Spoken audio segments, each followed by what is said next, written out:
はい、こんにちは。はい、衣装を変えてみたのと、髪型も変えてみたんだけど、どうかな服はね、2年近く同じだったのと、髪型はデビュー以来ずっと変えてなかったので、まあ、気分転換ですね。で、今日はね、小型ジェット機やっていきたいと思います。ロケットエンジンを使ってコンパクトでハイスピードな乗り物を作りたいということで行ってみましょう。とりあえずの目標としては、前回見えてたあの空中遺跡まで行けるかどうかってあたりから始めるんだけど、まあ順を追って見てもらいましょうか。使える燃料は燃えかすが若干あるのを含めて約25キロしかないんだけど、今ロケットエンジンは1つしかないので、積載量の目安が本体込みで約100キロってことを考えると、どのみちこの量で限界ぐらいですね。あ、そうそう、これ先にやっといた方がいいかな。以前からロケットエンジンを手で持ってる時に進めないことがあって、これね、体が邪魔してるからではってなコメントをいただいてたんだけど、確かにそんな感じですね。一応ね、邪魔なものがあると進まないってのは分かってるつもりだったんだけど、角度が微妙でいける角度がよく分かってなかったみたいです。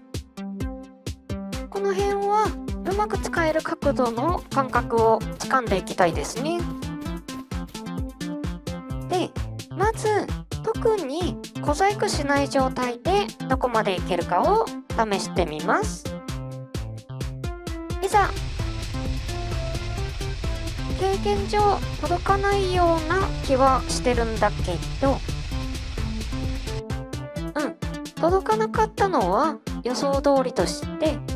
予想よりもかなり近くまでは行けたかな。ここからあそこまで飛べるような機体を作っていくってな挑戦をしていきます。まず翼を追加することで飛距離を伸ばせるんじゃないかってな感じでやっていくんだけど、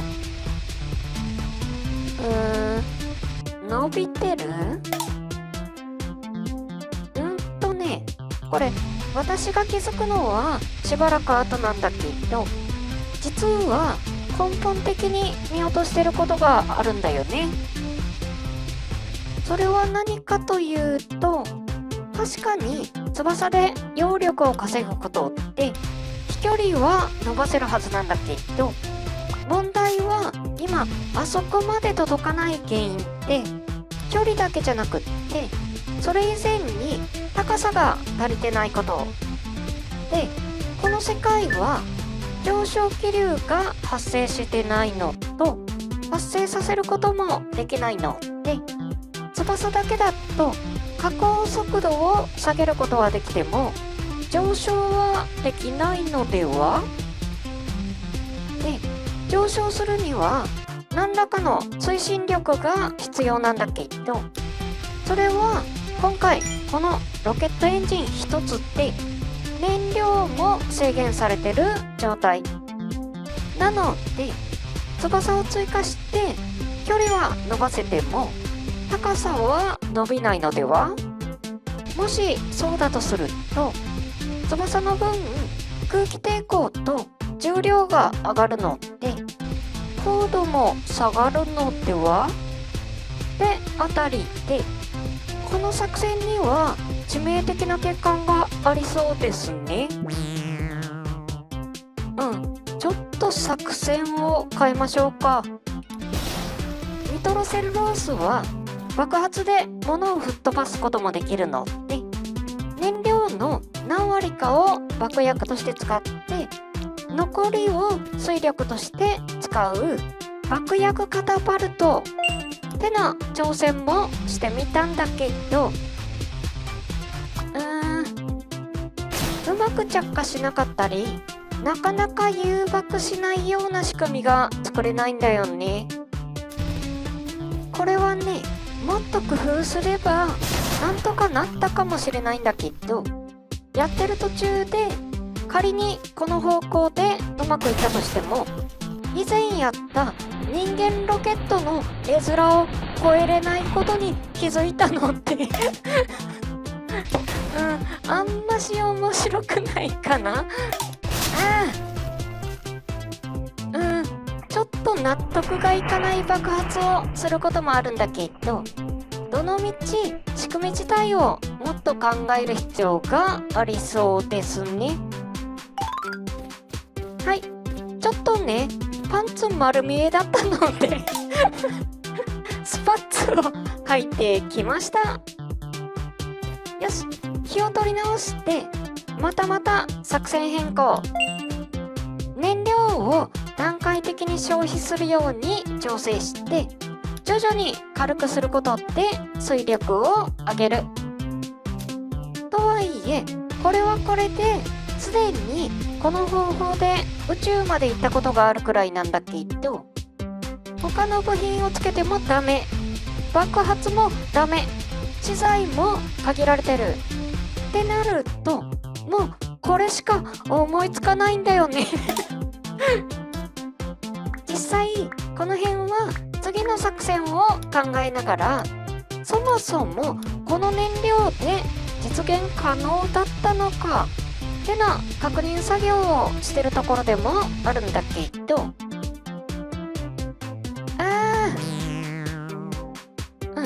一応いけることだけは分かりましたね経験上少し減らした方がよく飛ぶっぽいことも分かってるので、そこも試したりしてるんだけど、今はあそこにたどり着くっていう目的を優先して実測値とフィーリングで調整してるので、検証って言えるような成果は出てないですね。手が届くというか体がぶつかるくらいのところまでは行くんだけどここまで調整しながら運がいい時でやっと高さがギリギリ届くくらいなので、やっぱし当初の目的には無理があったかな。そんなこんなで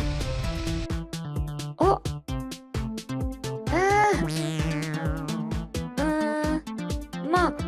いつか拾いに行けばいいかよし、これで空中遺跡にたどり着くことができました。って言ってもね、今私がやったことといえばロケットエンジン1つと燃料20キロくらいを失って、ロケットエンジン1つと燃料20キロくらいを手に入れただけなんだよねまあソーラーパネルは欲しかったので、これはこれで持って帰るとして、次の作戦とはいえどうもこの資材だと単純に飛ぶだけのものしか作れそうにないので、作戦を大幅に変更して資材を取りに行きましょうか。いざ。ちょうど前回作った飛行船の実運用もしてなかったので、こいつの実運用試験としてもちょうどいいかな。この前イエロースライムは連れてきたので、あとはグリーンスライムさえいればニトロセルロースが量産できますね。とりあえず大きな問題もなくスタート地点の島までたどり着いて、もうちょいモノリスの近くまで行ければベストだったんだけど、細かい動きができないのは分かってるので、まあ9大点でしょ。うわ、放し飼いしてるイエロースライムがまあまあいい感じにとにかくグリーンスライムとついでにロケットエンジンもう1個持っていこうかな。充電しないと帰れないので、エンジンとモーターで発電するとして、こいつらも後で持っていきます。一番間に横付けできればよかったんだけど、よし、これでリゾート地に帰りましょう。荷物が40キロくらい増えてるので、航続距離が減る分を見越して予備バッテリーも積んでたんだけど、案外特に目立った消耗はなかったですね。もともと本体が900キロくらいあるので誤差程度でもあるし、もしかしたら風向きが良かったかもしんない。はい、出発地点からは離れたんだけど、そろそろ物が多くなって若干カクカクし始めてるので、この辺に停泊させといた方が無難かな。ここからはしばらくグリーンスライムを育てたりしてたんだけど、よし、ここからまた作っていきます。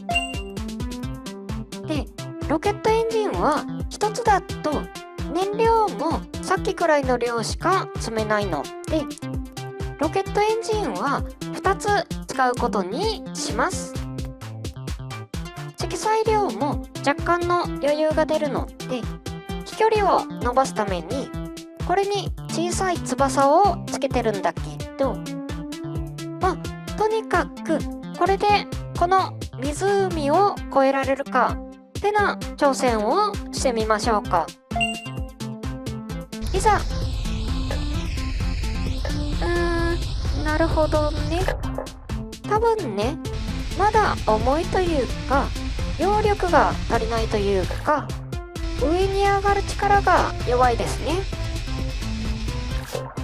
翼を追加してみると、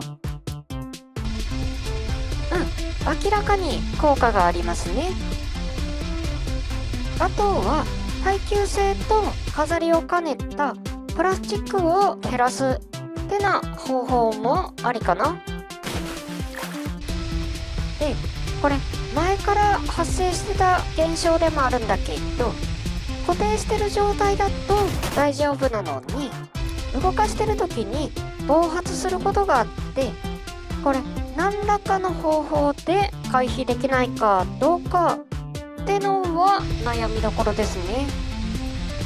物が消費して消えた弾みっていうのが原因の一つっぽいので、燃料の効率は悪くなるんだけど、一つに固めると暴発の発生率が下がったみたいです。ただこれも完璧ではなくって、たまに暴発するのでもうちょい模索は必要かな。まあ今回の場合は最後あたりで暴発してくれると、むしろ普通に飛ぶよりも飛距離が伸びたりはします。まあとにかくこの湖を越えるくらいは飛ぶことができたので、この辺でまとめに入りましょうか。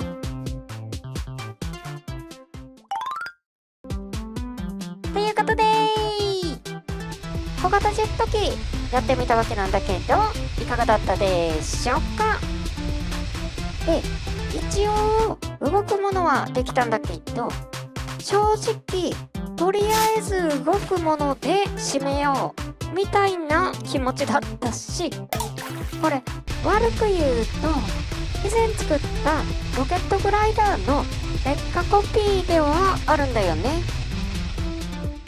まあよく言えばダウンサイジングに成功してるとも言えるので、持ち運びが可能な小型のベースができたってことにしときましょうか。で、ここからの発展も予定してたんだけど、